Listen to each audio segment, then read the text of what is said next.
Xavière Simeoni, c'est elle, la juge d'instruction qui vient de renvoyer Jacques Chirac devant le tribunal correctionnel. C'est une première, jamais encore un président de la République n'avait dû répondre de ses actes en justice. Car après l'élection de Nicolas Sarkozy en 2007, Jacques Chirac était redevenu un justiciable ordinaire.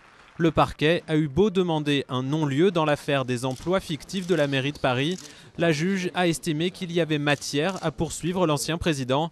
L'opposition satisfaite voit dans cette décision un symbole de l'indépendance de la justice. Sans juge d'instruction indépendant, on peut se demander si une telle décision eût été prise. Or, ce sont ces juges d'instruction que veut supprimer le président Nicolas Sarkozy dans sa réforme de la procédure pénale.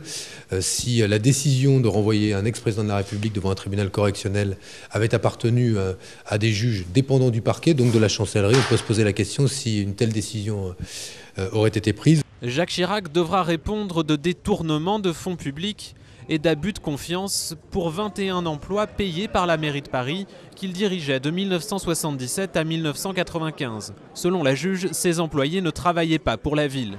Mais pour certains vétérans des années Chirac, il faut relativiser ces accusations qui s'inscrivaient dans une autre époque. Je comprends qu'il estime, lorsqu'il était maire de Paris, que tout ceci était nécessaire à la bonne gouvernance de la ville de Paris. Et je crois que les Parisiens ne se plaignaient pas de lui, puisqu'ils l'ont élu en 77, ils l'ont réélu en 83, ils l'ont réélu en 89. Il n'y avait pas plus de système Chirac à Paris que de système Defer à Marseille, que de système Mauroy à Lille. En vacances au Maroc avec sa famille, Jacques Chirac a immédiatement réagi. Dans un communiqué, il s'est dit serein et décidé à établir, comme il le répète depuis 2 ans, qu'aucun des emplois incriminés n'était fictif. Le parquet a 5 jours pour faire appel de la décision de la juge. S'il le fait, c'est la cour d'appel qui tranchera.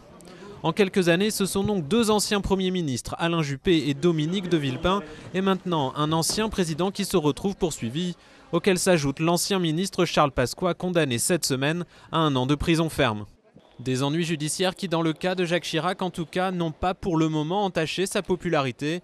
Il restait jusqu'à présent l'homme politique préféré des Français.